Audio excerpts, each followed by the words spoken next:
You're tuned in to Season 3 of the Bird Joy podcast, hosted by Dexter Patterson and Jason Hall. This podcast is for all the homies across the globe, a place to celebrate birds, community, and joy together. We're back with more stories from the birding world, more voices doing dope work in STEM, and more reasons to get outside and enjoy the birds. Are you ready for some bird joy? Let's go. Bro, we're back. Let's go. We've awakened.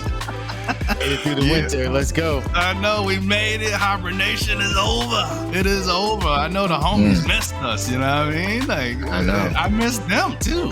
I missed the homies, man. It's not like it's nothing. It's not like it's been anything going on since December or anything. In the world. So maybe we just got to get back here, get back into the joy, get that back into people's hearts, that bird joy, especially in time for spring. Get people outside and finding that space to breathe and reflect and smile. And it's been hard to come by these days, politically, personally, professionally, for a lot of people. And so we hope we can come back with another season to get the people going. Yeah. Hopefully season 1, season 2 motivated them to continue searching for their bird joy. You know what I mean? And I love that you mentioned what's been going on in the world lately. That was one of the things we talked about it, like, man, we haven't been on since all this is happening. And we know that people are probably struggling and everything. So I hope and I pray that the homies have still been going out, getting that respite from all the craziness and spending time with the birds, man, and getting their bird joy. Because you and I, we talk often, and that's what's getting me through this stuff, bro. Yep. Honestly, I don't, there's nothing else quite like it. To just kind of be like, woosah. Yeah, man. Yeah, I'm telling you. I was telling you before we started recording, I went out with the homies this morning at this spot in Philly called Glen Ford on the Delaware. And, just watching osprey mamas on the nests, Oh, snap. Fighting with crows, a couple small pine warblers, a nesting Cooper's hawk, and it was still like 55 degrees and chilly and windy. Everybody was still bundled up. You could tell, you could like feel it, like we were ready, every little sound and noise. What's that? What's that? Yeah, and it's those new ones, right? Like you're like, I haven't heard that in a little while. Yeah, haven't heard that in a little while. Man. We're getting close, homies. We're getting close. Almost. Just hang in there, folks. Yeah, hang in there. That peak migration gonna come before you know it. Oh man, this is kind of how we planned it out. When I think about it, bro. Here we are. Today is Sunday, April 13th. This is about exactly a year since we launched season 1. I know. So it is kind of cool to look back on that journey and like, here we are starting a third season together, and the community that we've built, the messages we get from the homies, man, it's that never gets old, does it? Like those no, it doesn't. Dude, you sent me the little drawing the other day, man. I just like got all emotional from the little kid, and like it's just some of those messages. People don't realize that those little thank yous and like those little bird joy moments that they share with us gives us so much joy, gives us so much life to continue to want to record these episodes, to continue wanting to spread this bird joy across the world. So please continue to share that with us. Like we said in the end of season 2, we would love to hear some of your bird joy stories too. Yeah. So I hope that people kind of take us up on that offer. I think what I'm going to do, maybe I'll set us up a little Google Voice account. And people can call our little Google Voice and leave us a voicemail. Yeah, and then we can start incorporating some of that stuff into these episodes so the homies can be a part of this journey with us. Yeah, and for folks that don't know, and you wouldn't because you're not on the text chain with me and Dexter, but there's a young lady that teaches here in the Olney section of Philadelphia, and she listened to our diversity and birding episode from season 1. Her name's Sarah, and she sent us a nice message. She was so inspired. She got her pre-K and kindergarten kids out looking at birds, vibing, and she sent us a nice long message explaining the excitement and joy that they had in their hearts. And the only section of Philadelphia is black and brown neighborhoods. That's like deep Philly, lovely, lovely folks. And Dex, she was on my walk this morning. That is so cool, man. Yeah, I told her thank you because that when people send us that information, like, you know, we're not on here trying necessarily to blow up our own heads. Like, it really is like we like to know that what we're doing is making a tangible difference with people and giving them some energy to go out and make differences in their own community, or just to go find bird joy that day, just to help the brain. So yeah, she was on the walk and brought a friend, and like we were vibing, chilling. Like it was great, man. So like more of that, please, people. More of that, please. To share your bird joy, whether it's inspired by us or not, don't really matter. Just call us up. I don't care if you're just recording on your phone, hiding in a bush somewhere in the park, looking at a Swainson's thrush. You know, bring it. Ooh, yeah. There's nothing like it, man. There's nothing like reconnecting. Obviously with you in person, like doing our thing here with the podcast, but the birding community and the listeners. This weekend, I made a trip to Iowa, which is really cool. It's this tiny little town. And I believe one of the fun facts about this itty bitty town in the middle of Iowa is they're the only town that has no elementary school, middle school, or high school, but they have a D2 university. It is so crazy. So yeah, Upper Iowa University, and they have a fantastic conservation management program. So they reached out to me and asked me to come and speak to their students and the public. So I gave them a little bird joy seminar. Bro, we went hiking at a local state park there for almost 3 hours. I went salamander hunting, bro. Like I held my first salamander, bro. I'm gonna have to send you the picture. I got a picture. Shout out to Paul. Dude, he got me like the moment where I held the first one and I'm like freaking out. Next thing you know, I'm turning over rocks and I'm looking for. I ended up finding like 6 salamanders, bro. Like, and it was like, what was funny is because when I got there, I was like, "Hey, do you ever watch that show, The Americas?" And he was like, "Yeah." I was like, "Well, this last episode, they had this feature on this salamander called the wandering salamander." And it's on the West Coast. And this little bitty salamander, bro, crawls up the freaking redwood trees all the way to the top and jumps off. Oh, nope. Bro, this little thing is using this little tail like a rudder, and it's just flying through the air like this, and then all of a sudden gets all the way down to the ground and just lands, and then does it again, crawling up these redwoods looking for a mate. Wow. And like, dude, that segment blew my mind. So I was like, man, when I got there and we were out in the woods, I was like, do y'all got salamanders here? Because like I was like, I want to see a salamander. He was like, are you serious? It's literally one of the things that he studies. What? Yeah. So he was like, "Oh, you gonna get a salamander?" And he took me, and he had a couple of his students working, and they were already out in the field. There was this like natural spring that just runs all year round, and it's like 50 degrees all year round through the winter and everything. And it's really cool because there's these rocks, and you just see this running water. It's super shallow. You just flip up the rocks, and there it is, little homies is just, chilling in there, bro. Jeez. What up, dude? The little salamanders. I always tell people, like, I love birds, but I also got like this affinity for little baby goats. And I don't know why. I think it was like, them little videos where the little baby goats be hopping around, bro, on like obstacle courses, and they be wearing like little sweaters and stuff. I was like, oh my God, I need to meet one of these little things. And sure enough, guess what else he has? 80 goats. He has the farm. And he's like, oh, we got babies. They're 2 weeks old. You want to go meet some? I'm like, bruh, stop playing with me. What you mean do I want? What you mean do I want to meet some? So he takes me to his home, bro. The generosity, the warmth, the hospitality, and then all of a sudden he walks over with this 2-week-old baby goat named Bertha. What a name! And Bertha, because she's the biggest one, so they call her Big Bertha. Oh, no, but she was so adorable, bro. Jason, I held this little goat. I almost started crying. I was like, look at her. And then she laid her head on me and just closed her eyes. And I was like, bruh, I was done. I was like, oh, I can't stop thinking about Bertha. Like, I just can't stop thinking about her. So, yeah, this weekend was special. Like, I came home. We talk about our cup being full. Yeah. I got so much bird joy, so much community. That's the one thing I just really appreciate about birding is the amount of amazing people it's brought into my life. Yeah, I will be forever grateful to our feather friends for that.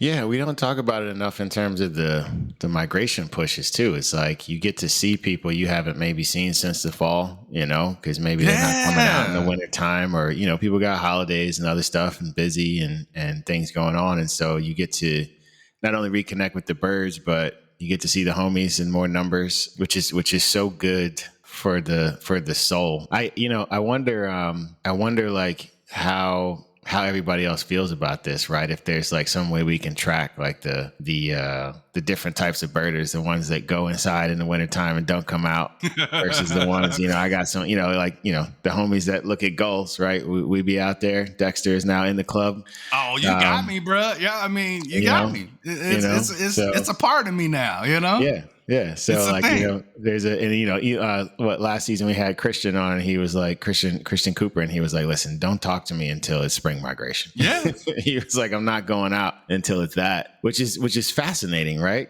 For one of the most popular birders on the planet, he kind of knows where his pocket is. So, it's just a sign to everyone like, hey, whatever your season is, just like the birds, just get out there, sing, make it happen. Find that joy. So what's spring always brings, I think, festivals and new connections, new people. We both run bird clubs, probably trying to plan some new events. You got anything new going on? Any new updates, any new bird sightings, anything like that? Bro, I mean, this spring gonna be pretty crazy for both of us.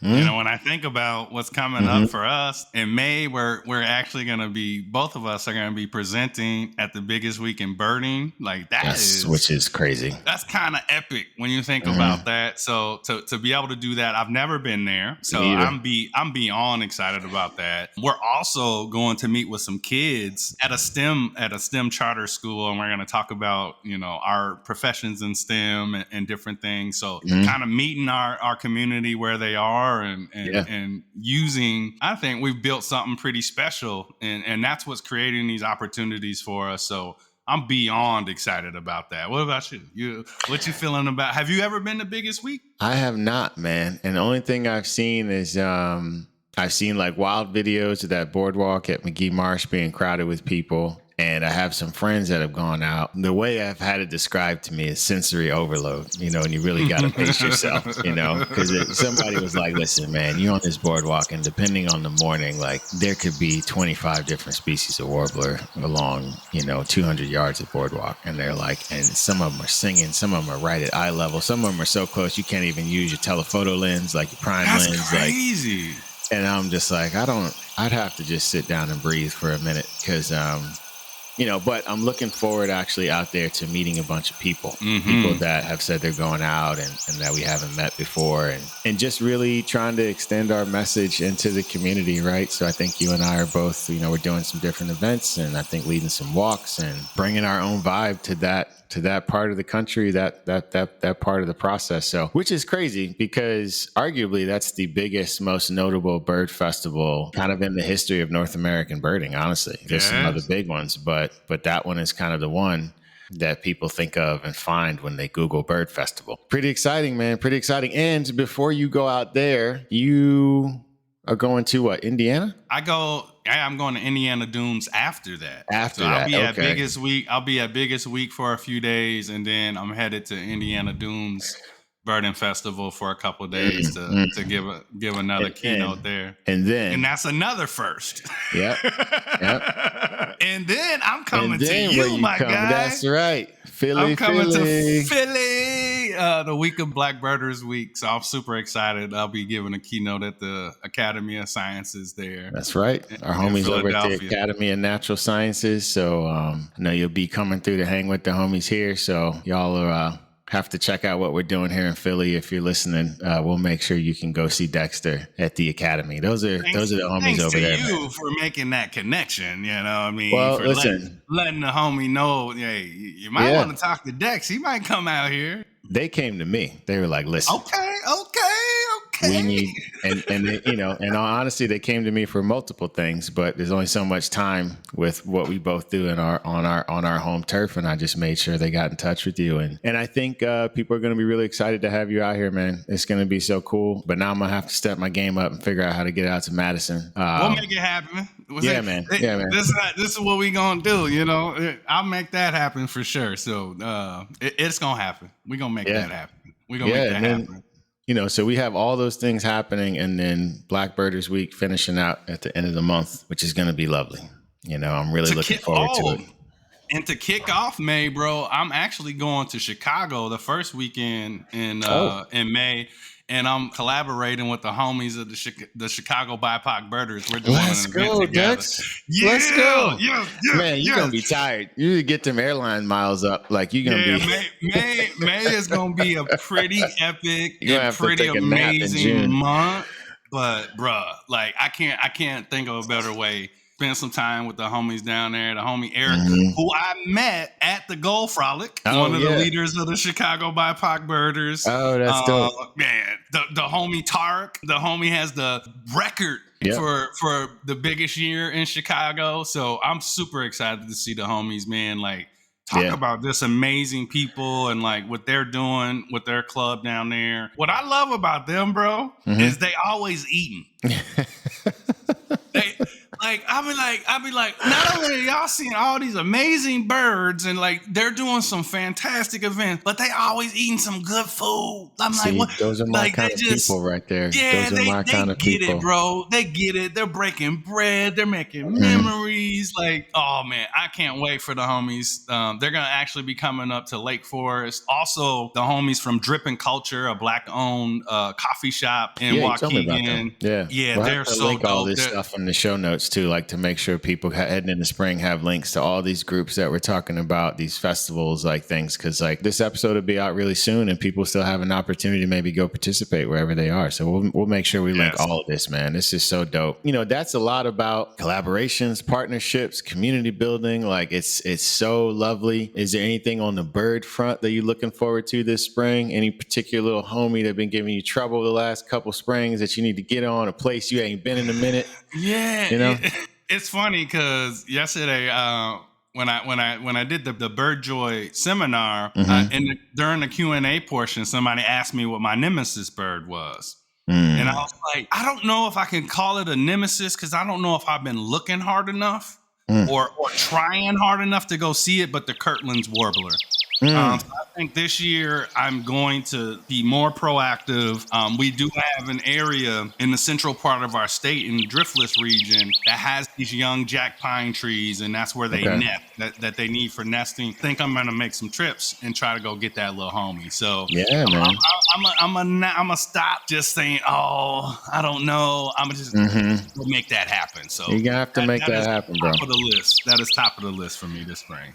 Awesome. We might actually see one at Biggest Week. I think they have one, last year, maybe the year before. That kind of drove everybody crazy. So we'll see. For me, Kirtland's Warbler would be an amazing one for sure. But I'm actually really excited this spring. So I've been, last year I signed up to be part of this Pennsylvania Bird Atlas that they run every 20 years or so. Yeah, and it runs for 5 years. And last spring and summer, I really wasn't able to hit it the way I wanted to for the 4x4 mile block that I have assigned to me, which is around my house. And I'm actually just looking forward to like dogging this thing this year, man. I'm looking forward to like logging every bird and bird behavior that I can log for this block, because it's like my home block, right? Like I want to get a T-shirt that says I run this block, with like a picture of Pennsylvania Bird Atlas. But like normally in the spring it's like as many warblers and vagrants and all this other stuff, and all that will come. I'll see all that on our Discord chat. I'm really like, there's a couple state game lands near me, and I was exploring yesterday, just like had my waders on. I was walking in the creek. And it's just it's state game land, so you don't have to stay on the trail or anything. I was just like exploring these like kind of pine groves and looking for water thrush and just like and it's funny because I've lived here for 7 or 8 years now, and I have not explored that game lands the way I need to. And just so far in the early part of spring, I'm like, man, I'm a clown. I should have been out here so much sooner. Like, this place is amazing. I had, cause like the whole goal is to log kind of breeding behaviors, right, for these birds in your block. And that's, Pennsylvania can compare it, every 20-year stretch. And, I had some duetting barred owls, which kind of counts as like courtship behavior, right? So I can log them and say, all right, well, in my block, I have breeding barred owls, which is really cool. I'm going to go out tonight and try to see if I can listen to screech owls, log them too, because they're in the breeding mode now. So that's really what I'm looking for, kind of staying closer to home this spring, outside of travel and stuff, and just really like dig into the habitat around me. Dude, that is so cool that you say that, because I've been doing that in my neighborhood. So we have a little neighborhood Facebook group and I told you we got the osprey that be coming and hunting the lake and all that. Yeah. But I've been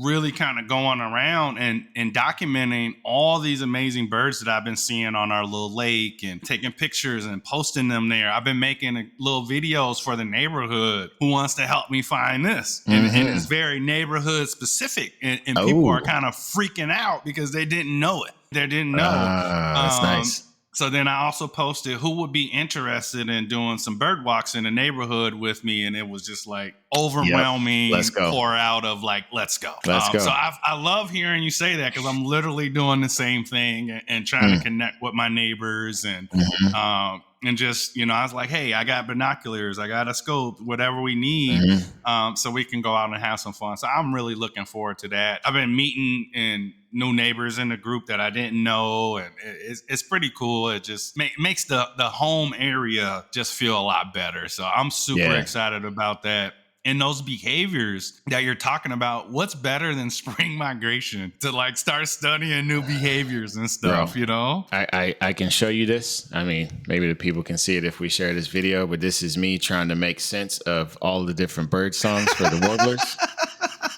So I got different categories, right? Because like I know a lot of them, but I've never really sat down and like classified them like I would if I was like studying cell signaling pathways in grad school, which was a crazy class. So I got them all down. They're all like different categories, like trill and buzzy, trill with the whistle, a true warbler, 2-syllable, single note. Trying to really, so dope.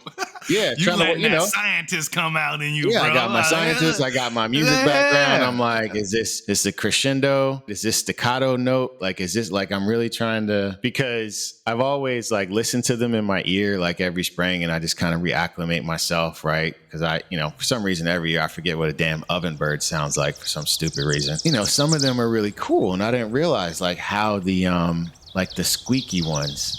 Where's the squeaky Jones here? So like, like the black and white warbler is like the bike wheel, right? Like the squeaky. Then the American redstart, the Cape May warbler, they both have some other squeaky stuff going on in there too. Blackpoll warbler, also squeaky, right? So it's kind of putting them in those categories, which is good, heading to Biggest Week to get my ears right. But it's one of those things that if you have time to study, the birds don't sing like this in the fall, which is why spring is so great. So like, if you have the time, don't try to do every bird. But if you want to choose, like I was listening to sparrows the other day, and I was like, yo, some of these sparrows sound like they low-key trying to be bobolinks, right? And I can't even remember which species it was, but it had this weird sequence. And I was like, this sounds like a little bobolink light, and like that's how I'm going to remember it. So when I sit down to study those, that's how I'm going to think about it, because that's what it kicked off in my brain. And so like that's what I like about spring. It's like it's this beautiful kind of training ground every year, and you can, you decide one year I'm going to do orioles, I'm going to do sparrows, I'm going to do vireos, right, which are wild, or you want to be a glutton for punishment and try to do all 35 warblers on the East Coast,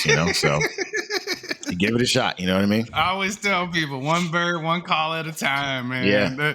You take that pressure off yourself. It's cool, right? It's okay. I love that. I love that so much.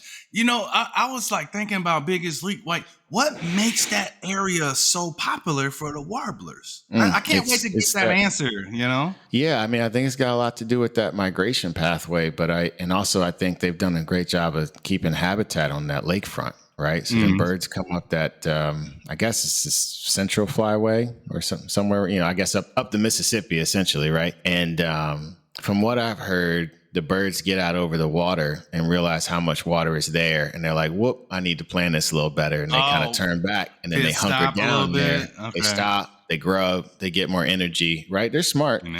Yeah. And then so if you catch them there on the right day, like, shout out to the people at McGee Marsh and everybody out in those counties that make sure they're preserving that habitat, because that's gone. Can you imagine those birds coming on their migration, trying to touch down, get something to eat, and not being able to, and then trying to head out over that migration to get to those forests up north in Canada with no food? Like, no, it's that terrible. would be, that would be rough. Yeah. I also think it's kind of a prime example of like the birds don't care that people are around.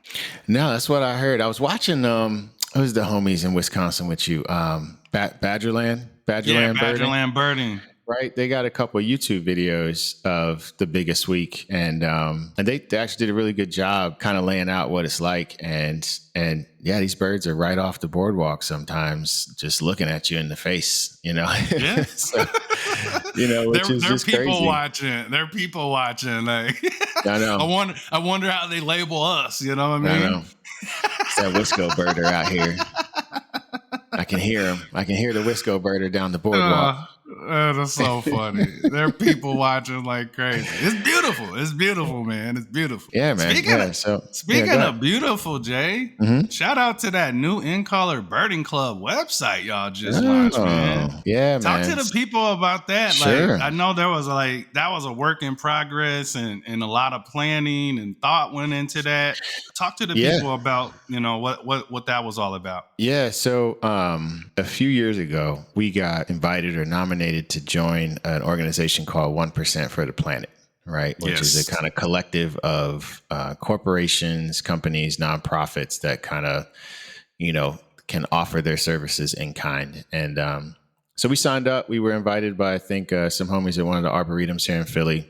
We signed up, and after about a year, we got a note from a branding agency called Truth and Consequences here in Philly. Really cool, kind of like, I don't know, it's almost like a big partnership or co-op structure. And a lot of young folks, diverse, they do stuff for the Eagles. They do stuff for all, the Philadelphia Eagles, not the actual bird, although I'm sure they could. And they reached out and said, hey, we wonder if you want any help, working on your branding. So last year, everybody saw, beginning of last year, I think we launched our new logos and colors. And, if you look at our In Color Birding title, all of the kind of pieces of the letters look like bird beaks or bird parts and bodies, and nobody really knows that. It's kind of like an Easter egg. And so after they did that, which was amazing, right, helped us kind of rebrand a little bit, make some gear to get to the people, they came back last year and were like, hey, do you guys want to help with your website? We got some new ideas to help you with your website. And they're doing all this in kind.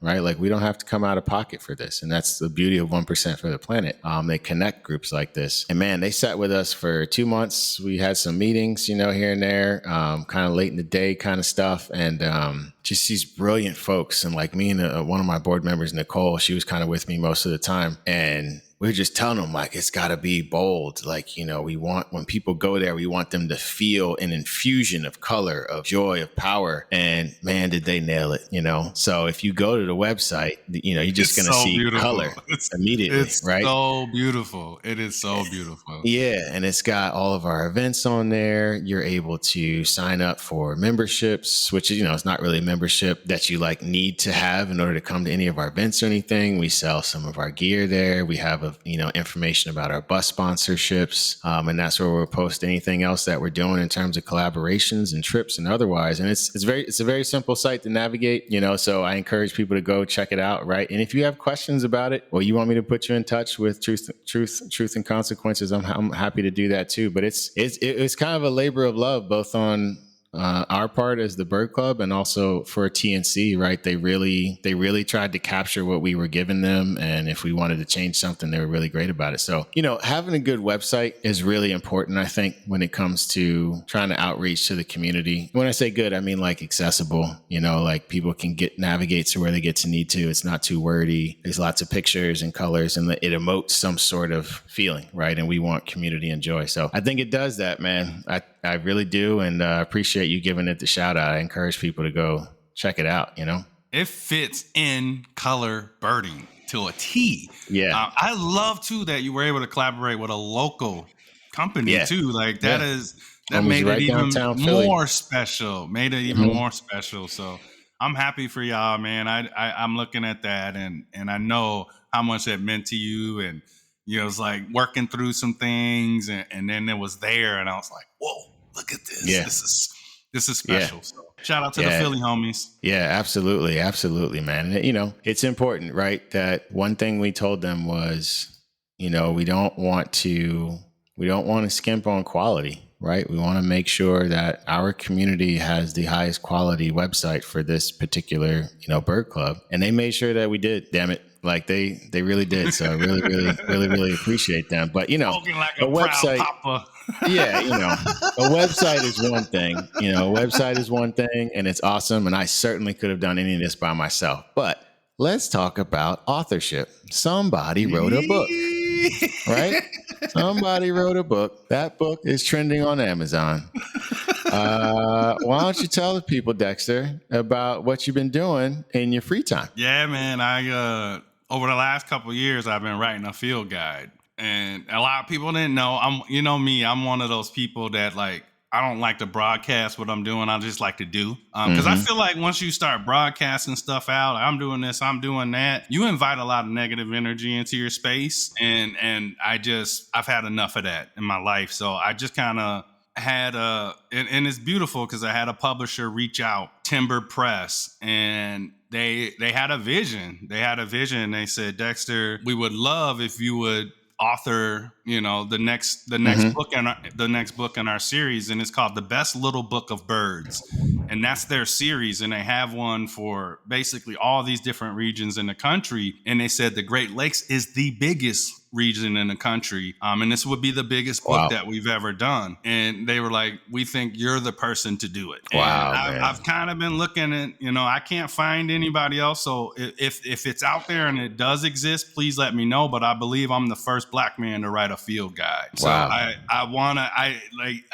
can't say it's 1,000% sure, but I haven't found one yet. If somebody has one written by a Black man, please let me know so I can correct myself. I'm definitely the only Black man in the Midwest Great Lakes region that has written a field guide, and it could be the only Black man in the country to write an actual field guide. But it's the Best Birds of the Great Lakes version, and it's kind of been a labor of love. I started in 2023. I have over 100 common birds that you can kind of find in the region, including some of those special ones that come through during this time of year, during the spring migration. And really, I took the approach of how I take the approach with my You Ready, Let's Go videos, where I teach them about the bird. I give them fun facts. I talk about the habitats, all the same thing. And that's the unique twist that I put on it in regards to this field guide. I'm centering bird joy and those type of things, and I'm pretty excited about it. It also features my photography. So when I'm talking about the birds, 96% of the photos are mine. There are a few in there that we had to source out because I didn't like what I had. 96% of the images are images I've taken over the years throughout my birding career. And bro, it's top new release in ornithology. It's #1 in the category of birds. It's #1 in bird watching, #1 in tour guide. Awesome, man. It's insane. So I've worked hard on it. I didn't expect the support and the love, and the publisher reached out and they were like, Dexter, I don't know what you're doing, but keep doing it. I said, that's the homies, man. So shout out to every single one of you that has supported, that has pre-ordered. The outpouring of support has truly been humbling, and the book is going to be in retailers all over, some of the biggest book retailers you can think about, and we'll start shipping in October. Nice, man. Nice. What would you say is when you think about the book, and what was the I'm gonna switch it up a little bit. What was the most joyful part of the process? And then what was the most challenging part of the process that maybe you weren't aware of kind of as a first time field guide author? I didn't want it to be like everything else out there. So that was kind of a challenge of I like to write, but I've never written in this formal context of a whole book. Bro, this book is 360 pages. Whoa. Yeah. So this is you know what I mean? So this is not a pocket field guide. No.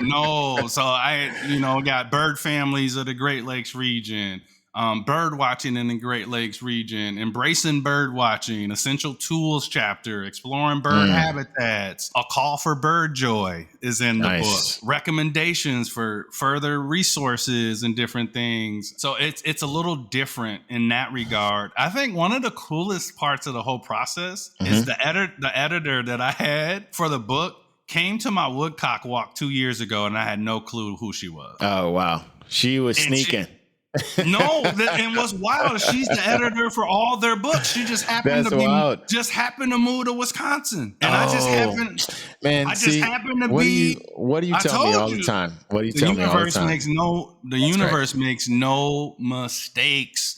Shout out to Laura, man, and she's the editor. She's been the editor for all their different books. Oh, that's dope. And it's just really cool. Like, that was one of the funnest facts to learn about it. Working with a team, shout out to Timber Press. They work with the Hatchet Book Group, who have helped publish a lot of our homies' books, like Murray's book and, a lot of the homies. So, like, they get this stuff. So I knew I was in good hands, and they really helped me bring my vision to life for this book. And I'm so excited for it, bro. It is, it's humbling. It's inspiring. And, I always just tell people, if you have a goal, a vision, a dream, just try, you know what I mean? Yeah.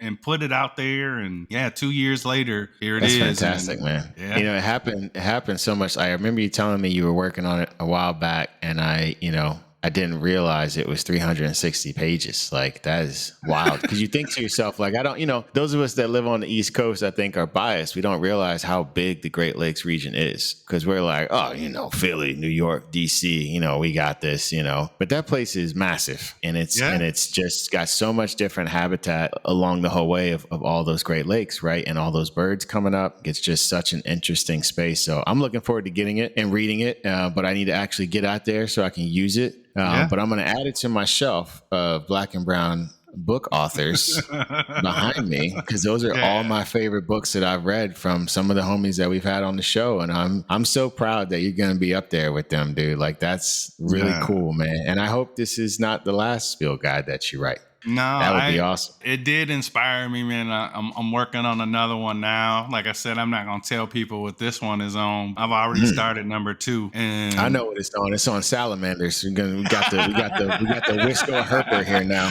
It's on salamanders. No. It's on goats. It's on goats. Yeah, it's on baby goats and herps. One of the hardest parts of the book, though, bro, was like, I could not pick what bird. Like, it was so hard. I was like, well, if I had this one and this one and this one, I was like, there's over 100 different birds, right? Over 50 bird families.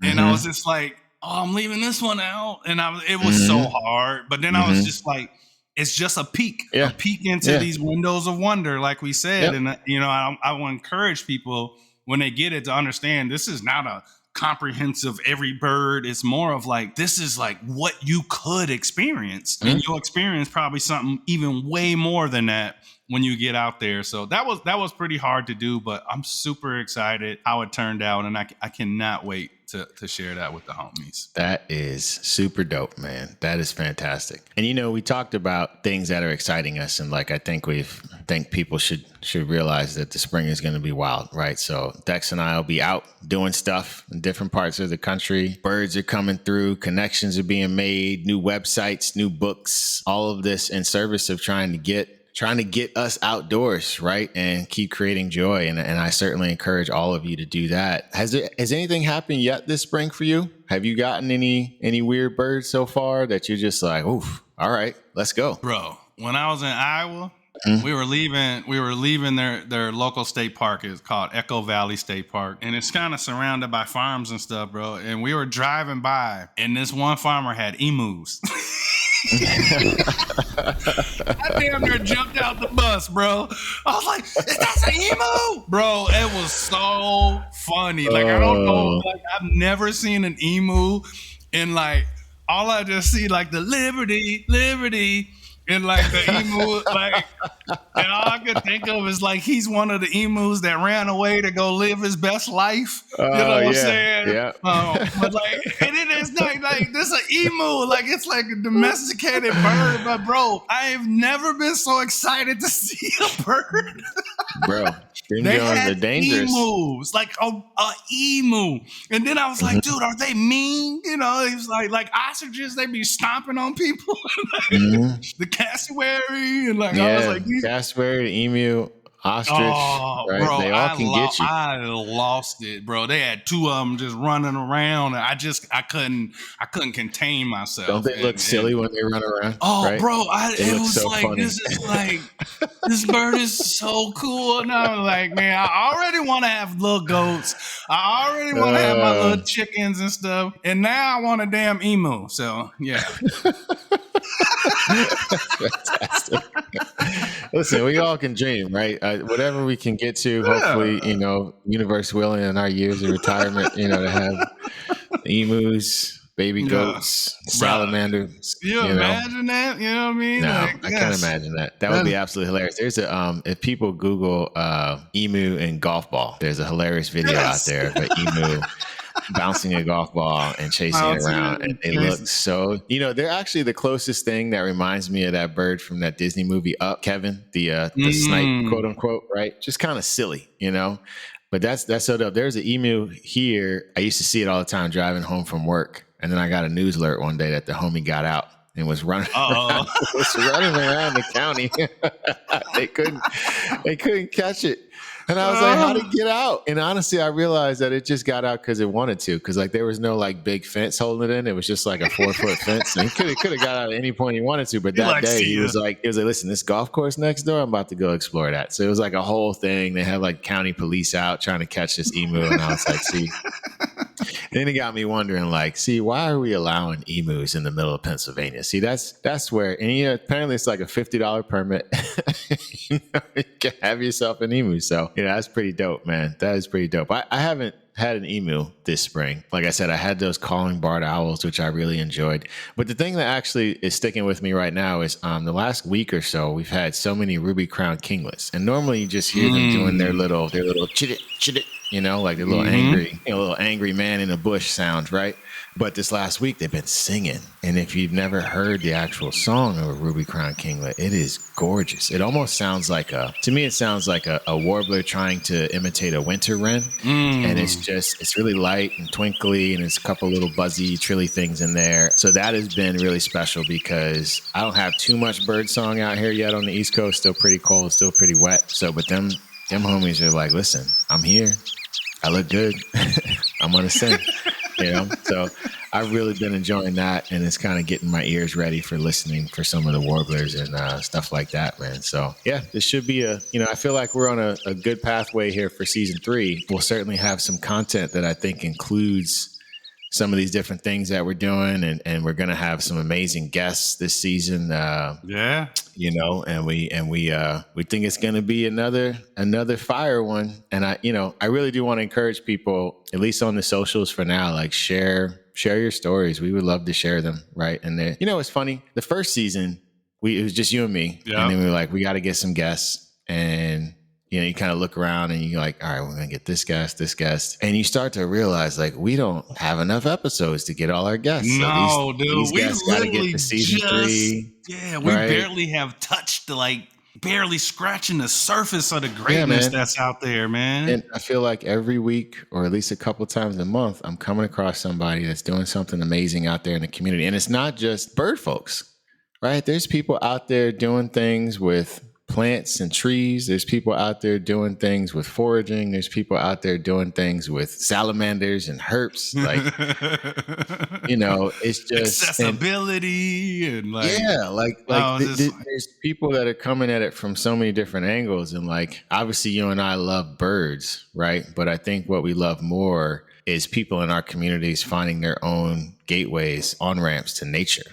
right? In whatever way it comes to them. So we look forward to celebrating that with some of our guests this season. You may get a couple folks that aren't necessarily birders, but I promise you, they're going to be people that fit the bill in terms of bringing joy to whatever it is in the outdoor that they're doing. So we look forward to sharing that with people and broadening our horizons, right? Because I know if it was up to me, I'd stay in the bird pocket sometimes. So I got to go out and learn about trees, and maybe I will love trees even more.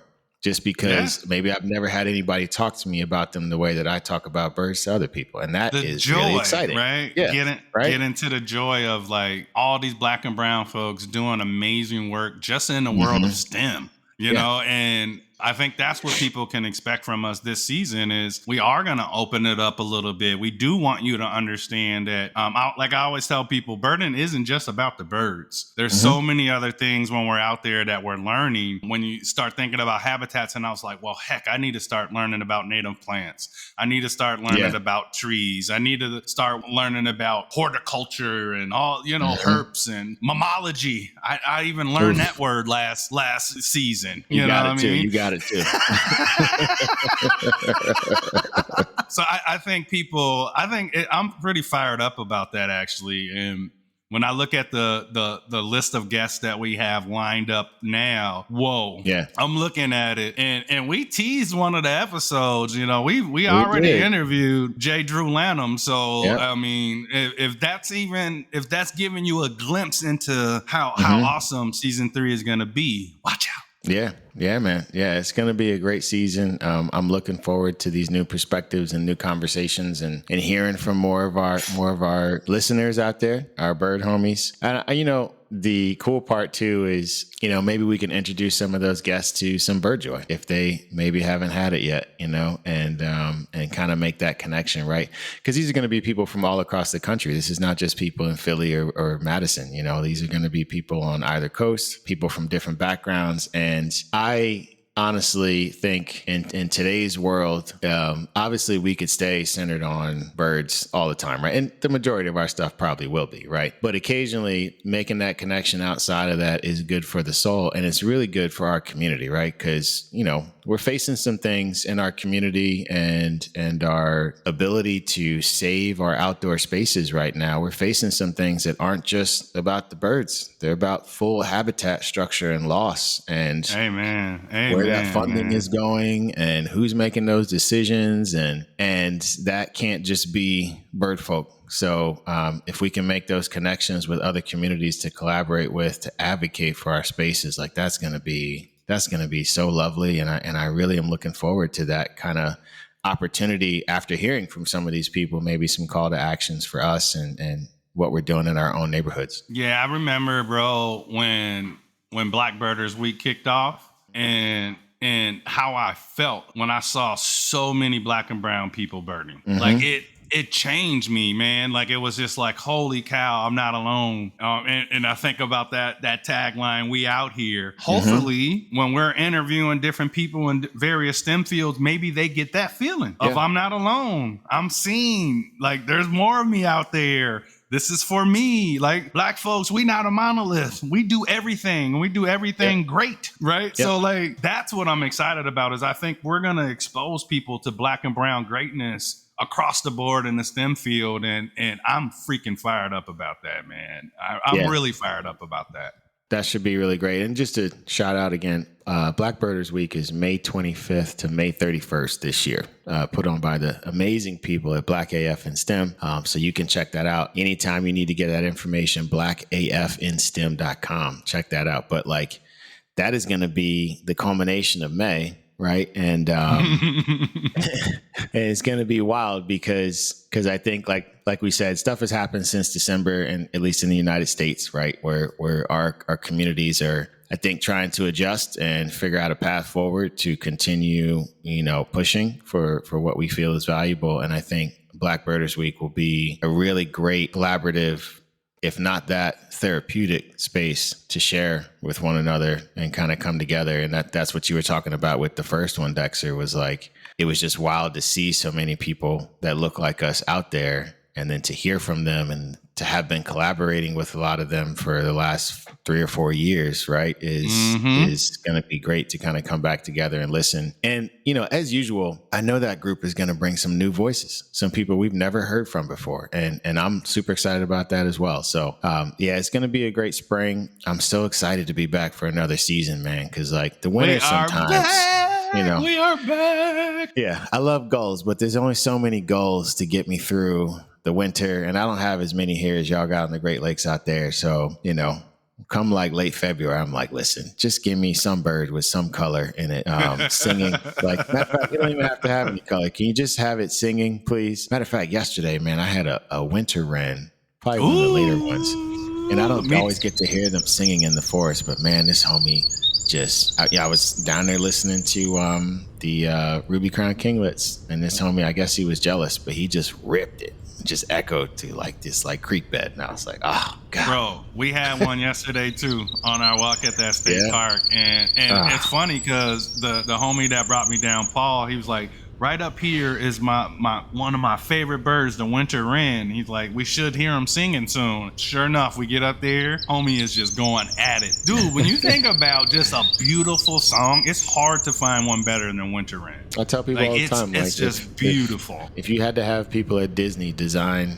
a bird song, that's what they would probably put out, is a winter wren song. They're what? They're this big. They're like 2 ounces. All the wrens are like little mighty mouse little birds. Like they all are loud.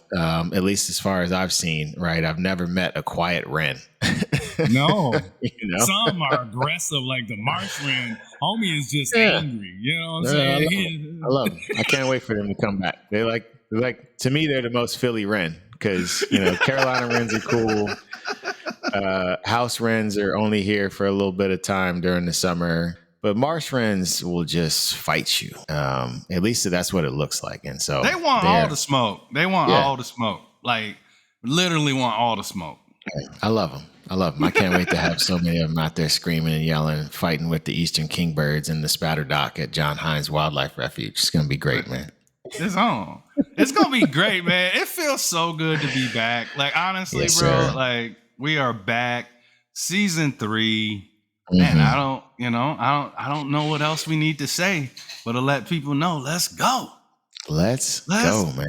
Let's go. Season 3 is upon us. So we'll probably be kicking off right in the beginning of May and take people through all this spring migration and just since it's the beginning of season 3, it's a good opportunity to subscribe, share, get connected, make sure you're following, share with a friend, right? If you feel like they would enjoy these kind of conversations, go and back engage. If they haven't heard, the other episodes. There's a lot there. There's most of the stuff that, and we kind of planned our podcast like this. The stuff that we're sharing is not dated, like the information is relevant. It's not necessarily time bound. So if you're new to us, if you just found us, go back to season 1, go back to season 2, share those episodes with people, bring people in, because there's a lot there for everybody out there.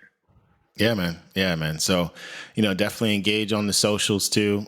Tag us in your spring birding moments. I would love. So we can share them with the homies. So we can share them. Like I said, if you're out sitting in the bush listening to a winter wren and you can turn your camera on and make a little video, just tag us in it. Cause people need to know, and you never know who that is going to inspire, who that is going to help in that moment to be like, you know what, I'm having a crap day, but I just saw Dexter and Jason shared this homie's video and that homie looks like they live near me. So if they're outside finding birds, maybe I'll go for a walk today. And that's really what we're trying to do for one another. We're not trying to share stuff to get National Geographic's attention necessarily, but we're trying to share stuff for y'all, so please share it, send it over, and we would love to get it out there and create more and more community this season. That's really the goal. 100%. Well, bro, I want to thank everybody for joining us today on the first episode of season 3 of the Bird Joy podcast.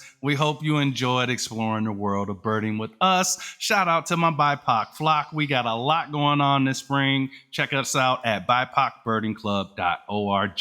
And also for the homies in Philly, as Dexter mentioned earlier, we got a new website, incolorbirding.org. Got some events coming up here in May and April, right? We're actually doing a birds and goat walk, Dexter, which I'm sorry to say. Yeah, so we bird for 2 hours and then we walk about 20 goats through this historic farm in North Philly. It's pretty dope. Okay. I'm blocking you later. I'm just saying. Step your game up out there in Wisconsin. And then for around Earth Day and some other stuff, we're doing some things and doing a little sit here in Philly with our collaborative groups: Philly Queer Birders, Feminist Bird Club Philly, Pennsylvania Adaptive Sports Team who has a birds group, and Disability Pride PA. We're gonna sit outside, see some birds, vibe, eat some food. It's gonna be beautiful looking at the skyline. So check it out, incolorbirding.org, folks. The people that are collaborating are winning. I want to make sure people remember that. And also remember to share, subscribe, and shout out this podcast to all your fellow birders and help us spread a little bird joy. Let's go. Let's go.